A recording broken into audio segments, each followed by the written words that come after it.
So the chapter is solution and suspension, and this topic is actually from the chapter number 7, according to Board of Secondary Education Karachi's course content for grade 9 or 10.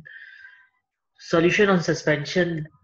Suspension क्या है? सबसे पहले तो इस पर बात करते हैं.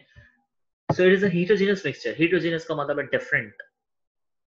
दो मुख्तलिफ solutions है, दो मुख्तलिफ substances हैं. Mixture, it is a mixture of two or more than two substances. दो या दो से ज़्यादा substances का mixture है.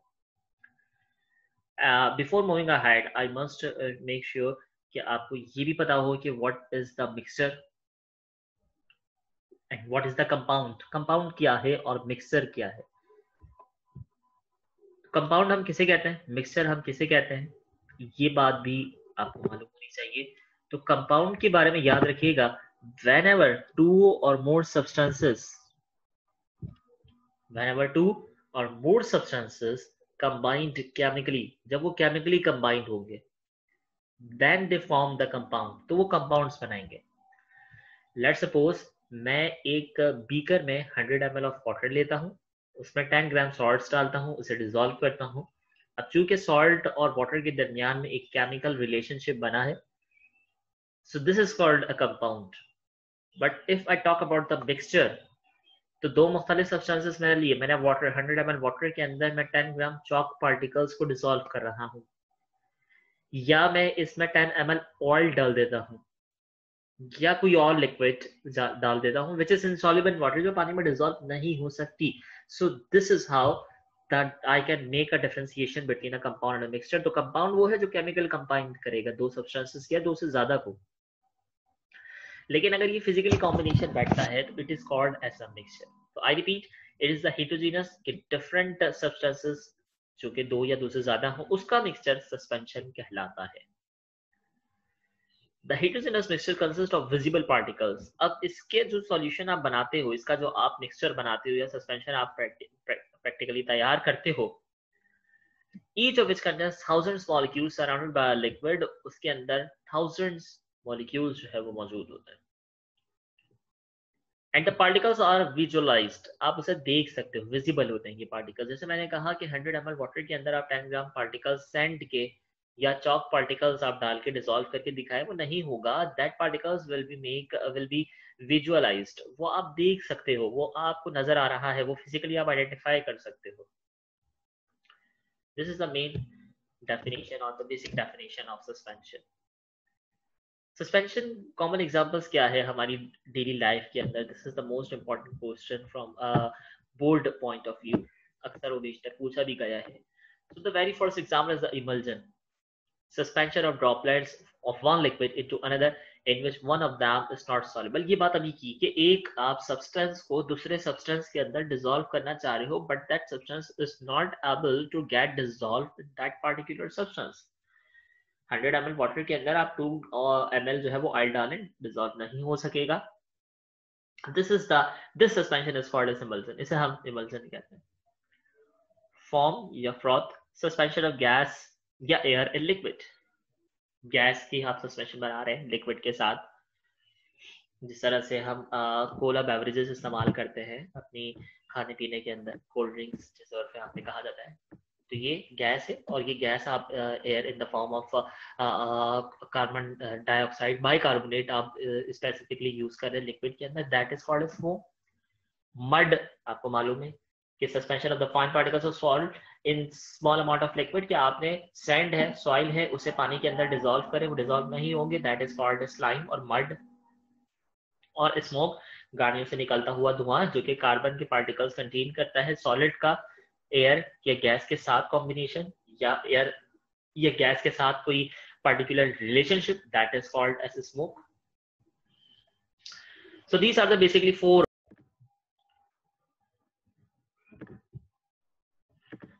Now what is solution? Solution किसे कहते हैं? So solution is a homogeneous mixture.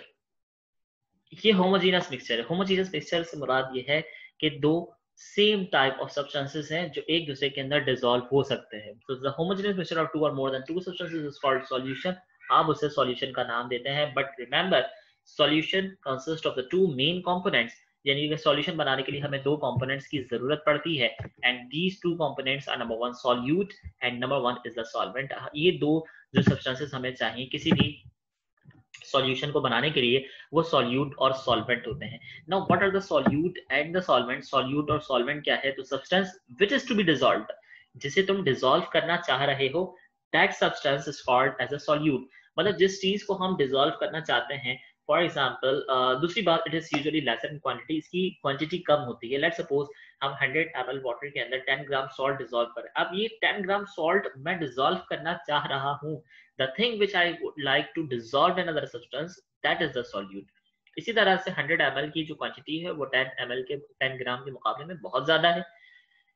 तो 10 ग्राम जो सब्सटेंस है हमने लिया था, यानी कि सॉल्ट है, that is called a solute. और इस सॉल्यूट को आप जिस सब्सटेंस में डिसॉल्व करेंगे, that substance will be called as a solvent, which is always usually जो है वो उसका उसकी जो क्वांटिटी होती है वो जरा ज्यादा होती है। तो आई रिपीट, सॉल्यूशन क्या है? होमोजेनियस मिक्सचर है दो या दो से ज्यादा सब्सटेंसेस का, और इन दो या दो से ज्यादा सब्सटेंसेस के जो सॉल्यूशंस होते हैं उसको बनाने के लिए हमें दो मेन कंपोनेंट्स की जरूरत पड़ती है, and these two main components are solute number one which is lesser in quantity, and the things or the substance which I would like to dissolve in another substance, that is called solute। और solvent क्या है? वो substance जिसमें आप dissolve कर रहे हो, that is called as a solvent, उसे हम सॉल्वेंट कहते हैं, और इसकी क्वांटिटी जरा ज्यादा होती है। What is solubility? So the maximum amount of solute required to saturate 100 gram of a solvent at STP, which is called standard temperature and pressure। यानी कि एक मखसूस टेम्परेचर और प्रेशर पे अगर तुम कोई चीज 100 ग्राम सॉल्वेंट में डिसॉल्व करना चाह रहे हो, दैट इज सॉल्युबिलिटी। इसे और आसान कर देते हैं कि हर सब्सटेंस की एक पार्टिकुलर कंसंट्रेशन होती है जिसके हवाले से या जिसके मुताबिक जो है वो अपने अंदर कुछ डिसॉल्व कर सकता है, उसे हम उसकी उस सब्सटेंस की सॉल्युबिलिटी कहते हैं। फॉर एग्जांपल 100 ml वाटर के अंदर या 100 ग्राम सॉल्वेंट वाटर के अंदर हम ये कह रहे हैं कि मैक्सिमम अमाउंट ऑफ सॉल्यूट जो डिसॉल्व हो सकती है वो 10 ग्राम है। तो जब मैक्सिमम अमाउंट की टर्मिनोलॉजी हमने इस्तेमाल कर दी, तो उसका मतलब इसके पास इससे ज्यादा डिसॉल्व करने की सलाहियत नहीं है। या मैं कहता हूं कि 100 ml वाटर में मैंने 8 ग्राम डिसॉल्व कर दिया है सोडियम क्लोराइड, ये डिसॉल्व हो गया। मैं मजीद 2 ग्राम डालूंगा, ये डिसॉल्व हो जाएगा। मैं अब मजीद 2 ग्राम डालूंगा तो अब ये डिसॉल्व नहीं हो सकता, क्योंकि इसकी कंसंट्रेशन 100 ग्राम वाटर के अंदर 10 ग्राम डिसॉल्व करने की है। तो वो एबिलिटी, वो सब्सटेंस की अमाउंट या मैक्सिमम कंसंट्रेशन जहां तक कोई सब्सटेंस अलाउ करता है किसी दूसरे पार्टिसिपेंट को कि वो डिसॉल्व हो जाए, that is called as solubility. लेकिन कुछ फैक्टर्स भी हैं जिसकी वजह से सॉल्युबिलिटी जो है वो अप या डाउन हो सकती है, यानी कि वो बढ़ भी सकती है और कम भी हो सकती है। तो वो फैक्टर्स कौन कौन से हैं? तो वो फैक्टर्स होते हैं टेम्परेचर, वो फैक्टर हो सकते हैं प्रेशर, और वो फैक्टर हो सकते हैं सॉल्यूट या सॉल्वेंट की नेचर्स। किस तरह से बात करते हैं? First, temperature. Solubility of a solid in the liquid increases with rise in temperature, while solubility of the gases in liquid decreases with increase in temperature. Along with solubility of liquid and liquid slightly increase with increase in temperature। 3 points हैं basically ये। पहली बात करते हैं, solubility of a solid in liquid increase with rise in temperature. मतलब आप solid को liquid में डिसॉल्व करना चाह रहे हैं, तो लिक्विड की सॉलिबिलिटी आप बढ़ा सकते हैं अगर आप टेम्परेचर को बढ़ाएं। फॉर एग्जांपल, आपने कहा कि 100 ml वाटर के अंदर आप 10 ग्राम सॉल्ट डिसॉल्व करो, मैं कह रहा हूँ नहीं, मजीद 5 ग्राम डाल के 15 ग्राम बना दो उसको और ये डिसॉल्व करो। तो अब ये कैसे होगा? आप उस वाटर को बॉईल करना शुरू कर दीजिए। जैसे ही आप वाटर को बॉईल यानी कि टेम्परेचर देना शुरू करेंगे, वो मजीद उसके अंदर की गुंजाइश पैदा हो जाएगी। This is how the solubility of a solid in liquid, यानी कि सॉलिड की डिसॉल्व होने की सलाहियत लिक्विड में टेम्परेचर बढ़ाने की वजह से बढ़ सकती है।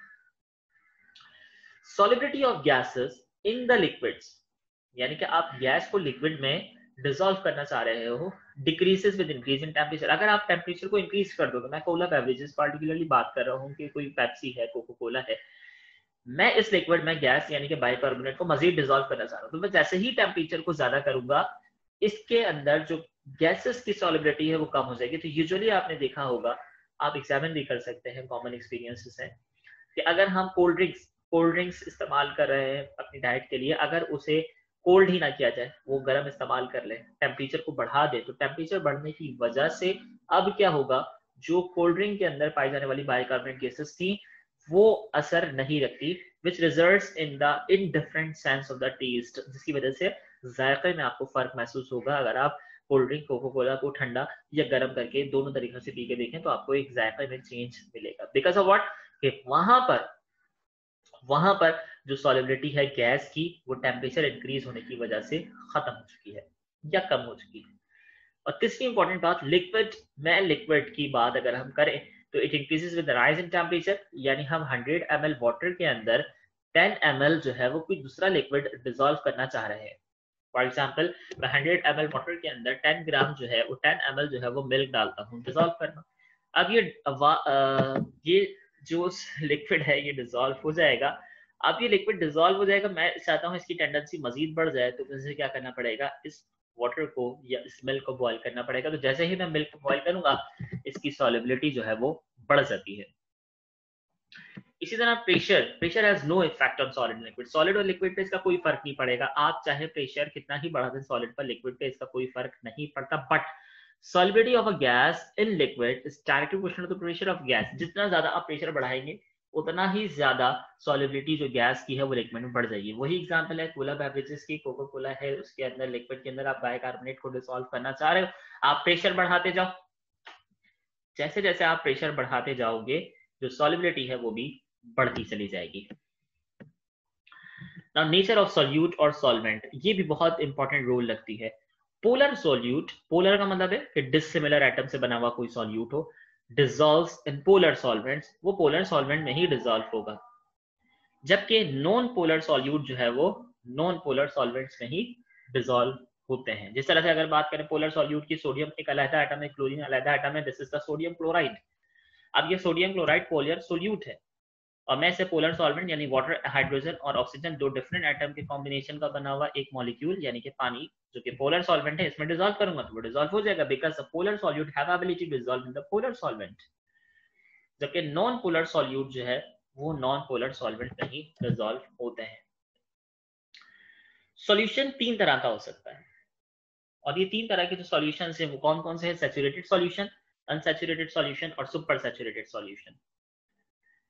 स्टार्ट करने से पहले हम सेकंड डेफिनेशन को पहले पढ़ते हैं। The type of the solution in which solute has less quantity, जिसमें सॉल्यूशन में, सॉल्वेंट में 10 ग्राम सॉल्ट को डिसॉल्व करने की सलाहियत थी, but it has less amount of solute in it, यानी कि उसमें 10 ग्राम सॉल्ट डिसॉल्व हो सकता था, मैंने 5 ग्राम सॉल्ट डिसॉल्व किया है।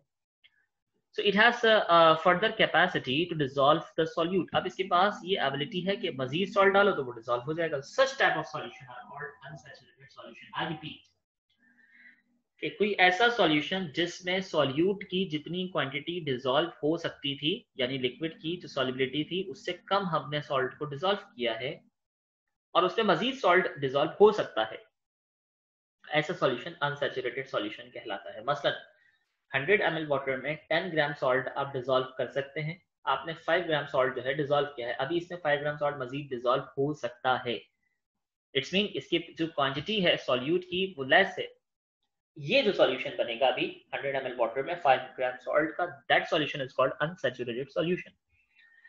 मगर आपने क्या किया, 100 ml वाटर के अंदर 10 ग्राम सॉल्ट डिसॉल्व कर दिया, तो solution which contains maximum amount of solute, ये रीच हो गई ना, उसकी कैपेबिलिटी खत्म हो चुकी है अब यहाँ पर कि मैक्सिमम अमाउंट में आपने सॉल्ट डाल दिया।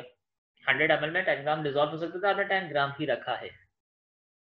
अब ये सॉल्यूशन आपका सैचुरेटेड सॉल्यूशन कहलाता है। लेकिन अगर आप चाहते हैं कि नहीं इसमें मजीद सॉल्ट जो है वो मैं डालूं और ये सॉल्ट मजीद इसके अंदर डिसॉल्व हो जाए, अब आपने क्या करना पड़ेगा, आपने सॉल्युबिलिटी को बढ़ाना पड़ेगा। और सॉल्युबिलिटी आप किस तरह से बढ़ाओगे, by means of increasing in the temperature.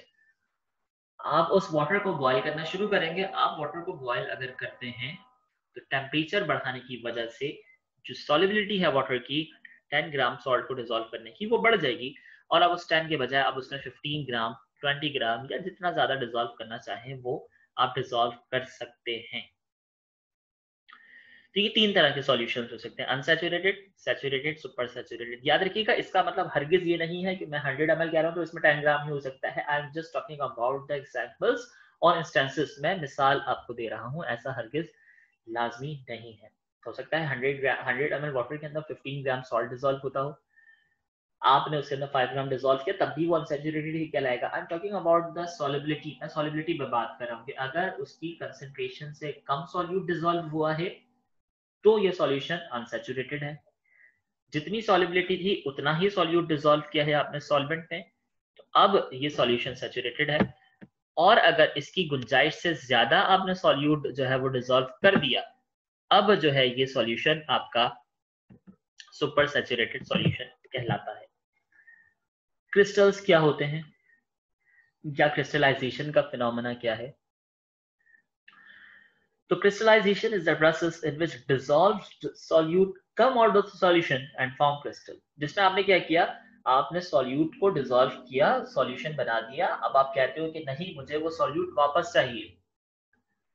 हमने 100 ml वाटर में क्लास स्टार्ट हुई थी तो 100 ml वाटर लिया था और अभी तक हम उस 100 ml वाटर के अंदर बार बार सॉल्ट डिसॉल्व कर रहे हैं। तो आई रिपीट, 100 ml वाटर में आपने 10 ग्राम सॉल्ट डिसॉल्व कर दिया। अब आप चाह रहे हैं कि ये सॉल्यूट यानी कि ये जो आपका सोडियम क्लोराइड, ये जो नमक था, ये जो सॉल्ट था, ये वापस अपनी पोजीशन में आ जाए, वापस अपने स्ट्रक्चर में आ जाए। This is called crystals and the process by which dissolve solute come out of the solution, solution से वापस आ जाए अपनी असल हालत में, क्रिस्टल बनाता हुआ। इस मैकेनिज्म को हम क्रिस्टलाइजेशन कहते हैं। मैंने 100 ml वाटर में 10 ग्राम सॉल्ट डाला था डिसॉल्व करने के लिए, वो सॉल्यूशन बना।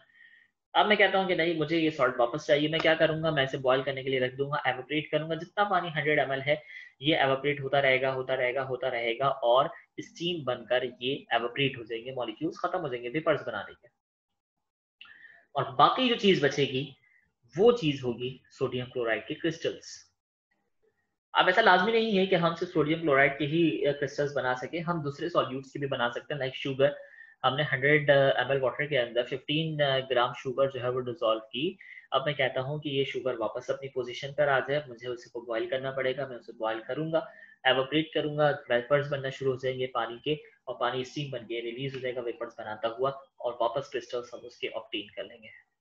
This is also a part of practical number 2 है ये। अक्सर कैंडिडेट्स परफॉर्म भी कर चुके होंगे, स्कूल्स में करवाया भी जाता है ये प्रैक्टिकल कि किस तरह से हम जो है वो सॉल्ट को वहां पर हम सॉल्ट पोटैश एलम का इस्तेमाल कर रहे हैं। तो ये मुख्तलिफ सॉल्ट हम इस्तेमाल कर सकते हैं और उसे अपनी पोजीशन में इन द फॉर्म ऑफ क्रिस्टल्स जो है वो लेकर आ सकते हैं। अब ये जो क्रिस्टल हमने बनाया था पानी के अंदर, सॉल्ट डिसॉल्व किया या शुगर कंटेंट डिसॉल्व किया, डिसॉल्व करने के बाद हम उसे वापस अपने स्ट्रक्चर में लेकर आए, इसकी प्रॉपर्टीज क्या होंगी? तो it will be having a sharp melting point, इसका मेल्टिंग पॉइंट ज्यादा होगा, रेगुलर एंड डेफिनेट शेप, इसकी एक हमें पार्टिकुलर ज्योमेट्री नजर आएगी। It contains water of crystallisation, इसमें कुछ पानी के मॉलिक्यूल्स भी लगे हुए हमें नजर आएंगे, यानी कि कुछ पानी के मॉलिक्यूल भी इसके साथ बॉन्डिंग बना लेते हैं जो कि रिलीज नहीं हो पा रहे, एवोपरेट नहीं हो पा रहे या वेपराइजेशन नहीं कर रहे। It is a homogeneous solid और ये same type of the solid होगा। What is hydrolysis? हाइड्रोलाइसिस एक इंपॉर्टेंट टर्मिनोलॉजी होती है जब भी हम इंडस्ट्रियल केमिस्ट्री को इस्तेमाल करते हैं या स्टडी करते हैं। So it can be defined as the chemical breakdown of a compound due to a reaction with water. याद रखिए लाइसिस का जो वर्ड है ये हमेशा ब्रेकडाउन के लिए इस्तेमाल होता है, चाहे ये बायोलॉजी के अंदर हम इस्तेमाल करें, चाहे हम इसे केमिस्ट्री में इस्तेमाल करें, या चाहे हम किसी और फील्ड में लाइसिस का वर्ड इस्तेमाल करें। जब भी लाइसिस बेसिकली सफिक्स के तौर पे इस्तेमाल किया जाता है और ये इसका मतलब होता है ब्रेकडाउन। अब चूंकि इसके साथ लिखा हुआ भी है कि हाइड्रोलाइसिस, तो हाइड्रोलाइसिस का मतलब क्या है? The breakdown of a compound by the addition of water. मतलब आप किसी कंपाउंड को ब्रेक कर रहे हैं, किसी केमिकल को ब्रेक कर रहे हैं, किस तरह से? Due to reaction with water, क्या आप इसका रिएक्शन करवा रहे हो पानी के साथ। इस रिएक्शन को हम नाम देते हैं कि ये रिएक्शन हाइड्रोलाइसिस है। आई रिपीट कि कोई ऐसा केमिकल रिएक्शन जिसमें हम किसी केमिकल को ब्रेक डाउन करना चाह रहे हैं और उस केमिकल को ब्रेक डाउन करने के लिए हमें वाटर को ऐड करना जरूरी है। Such reactions are called hydrolytic reactions or hydrolysis. What is molarity? What is molality and what is mole fraction? तो first is the molarity. Molarity क्या है? कि moles of solute, number of moles of solute which are dissolved in the liter of a solution. आप एक litre solution के अंदर आप कितने नंबर ऑफ मोल्स जो है सॉल्यूट को डिसॉल्व कर रहे हो, वो कंसंट्रेशन इसकी मोलैरिटी कहलाती है। याद रखिएगा मोलैरिटी और मोलैलिटी के अंदर सिर्फ और सिर्फ एक ही लफ्ज का फर्क आता है। मोलैरिटी के अंदर हम डिसॉल्व करते हैं किसी कंपाउंड को in the beans of a litre of a solution, solution को लीटर में काउंट करते हैं, और यहाँ पर हम 1000 ग्राम यानी कि हम इसकी मेजरमेंट जो है वो मास के अंदर करते हैं। मोलैरिटी और मोलैरिटी का ये बेसिक डिफरेंस है। तो आपको सॉल्ट पार्टिकल्स, आपको शुगर कंटेंट जो है वो शुगर कंटेंट, मिसाल के तौर पे 10 ग्राम सॉल्ट को, 10 ग्राम सोडियम क्लोराइड को आप डिसॉल्व कर रहे हैं 1 लीटर वाटर के अंदर, ये उसकी मोलैरिटी कहलाएगी, ये उसकी कंसंट्रेशन कहलाती है। तो मोलैरिटी को फाइंड आउट करने के हमारे पास 3 तरीके हैं। पहला तरीका ये है कि मास ऑफ सॉल्यूट, यानी कि जो चीज आप डिसॉल्व करें, सोडियम क्लोराइड 10 ग्राम था, that 10 gram is that mass of solute, multiply by thousands divide by the gram formula mass उस सब्सटेंस का जिसमें आप डिसॉल्व करें, वाटर में डिसॉल्व करें वो आएगा। सोडियम हाइड्रोक्साइड कास्टिक सोडा में डिसॉल्व करें, उसका फार्मूले का मास आएगा, उसका फार्मूला मास आएगा। और कितना आपने वो सॉल्वेंट इस्तेमाल किया, आपने 1 लीटर सॉल्यूशन इस्तेमाल किया यहाँ पर वाटर का, तो 1 लीटर से डिवाइड करेंगे, 2 लीटर इस्तेमाल किया 2 से डिवाइड करेंगे, 5 लीटर तो 5 लीटर से डिवाइड करेंगे। This is how we can calculate the concentration by in means of molarity of any particular solute or solvent। दूसरा तरीका क्या हो सकता है कि number of moles of solute, कितने मोल्स जो है वो सॉल्यूट के हमने डिसॉल्व किए हैं और कितने वॉल्यूम के अंदर हमने डिसॉल्व किया, मतलब कितने मोल्स सॉल्यूट के हम कितने वॉल्यूम में डिसॉल्व करें। मसलन मैं 5 मोल्स जो है वो सॉल्यूट सोडियम क्लोराइड के डिसॉल्व कर रहा हूँ, मतलब मेरे पास जो नंबर ऑफ मोल्स हैं सोडियम क्लोराइड के वो 5 हैं, और मैं इसे 2.5 लीटर के अंदर डिवाइड कर रहा हूँ, 2.5 लीटर के अंदर डिसॉल्व कर रहा हूँ, तो इसका आंसर यानी कि मोलैरिटी जो आएगी वो 2 आएगी। तो आंसर या मोलैरिटी या कंसंट्रेशन इज 2। इसी तरह से मास ऑफ सॉल्यूट हमने रखा है कि वो मास ऑफ सॉल्यूट है 10 ग्राम। याद रखिए मास ऑफ सॉल्यूट और नंबर ऑफ मोल्स दो अलग बातें हैं। Mass of solute, number of moles, ये दो अलग बातें होती हैं। और नंबर ऑफ मोल्स किस तरह से कैलकुलेट करते हैं, ये क्या होते हैं, ये हम अपने लास्ट लेक्चर्स में स्टडी कर चुके हैं। तो mass of solute 10 gram salt को हमने सोडियम हाइड्रोक्साइड के सॉल्यूशन में जो है वो डिसॉल्व किया, तो जो 40 ग्राम या 10 ग्राम सॉल्ट है उसको हम डिवाइड करेंगे वाटर के मोलर मास से और मल्टीप्लाई करेंगे कि हमने वाटर का कितना कंटेंट जो है वो इस्तेमाल किया है। इसी तरह से ये भी याद रखिए फॉर्मूला मास, मॉलिक्यूलर मास जो है वो सेम होता है।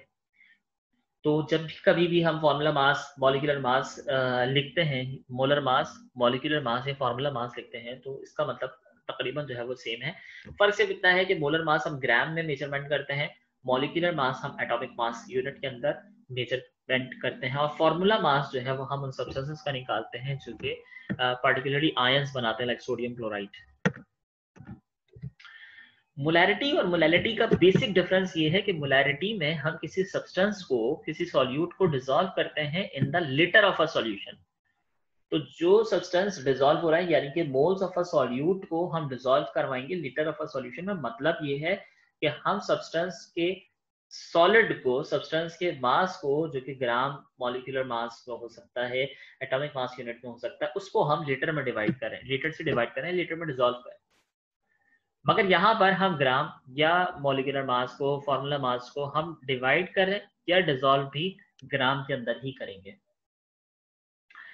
इसके तरीके का भी सेम है कि मास ऑफ सॉल्यूट यानी कि हमने 10 ग्राम सॉल्ट जो भी लिया है, सॉल्यूट है, उसको मल्टीप्लाई करेंगे 1000 से, डिवाइड करेंगे जिस सब्सटेंस के अंदर हमने उसे डिवाइड किया, डिसॉल्व किया है, उसके फॉर्मूला मास से, और मल्टीप्लाई करेंगे उसी के ग्राम ऑफ सॉल्वेंट से। इसी तरह से number of moles of solute को हम डिवाइड कर सकते हैं mass of solvent in KG होना चाहिए, और mass of solute over molar mass into volume. तो ये 3 मुख्तलिफ तरीकों से जो है हम मोलैरिटी या मोलैरिटी को फाइंड आउट कर सकते हैं।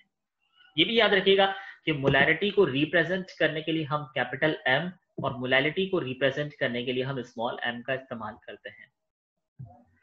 इसी तरह से जो मोलैरिटी का फॉर्मूला होता है वो हमने बात की है कि वो इस तरह से 3 फॉर्मूले हो सकते हैं, लेकिन यूनिट इसका मोल पर क्यूबिक डेसीमीटर होता है। क्यूबिक डेसीमीटर यानी कि डीएम इसकी पावर 3, ये इसका मोलैरिटी का यूनिट होगा। मोलैरिटी का यूनिट मोल्स पर किलोग्राम होता है, चूंकि हम किलोग्राम ऑफ अ सब्सटेंस यानी कि 1000 ग्राम्स की बात करें। So this is all about for today's lecture. Wish you all the very best of luck.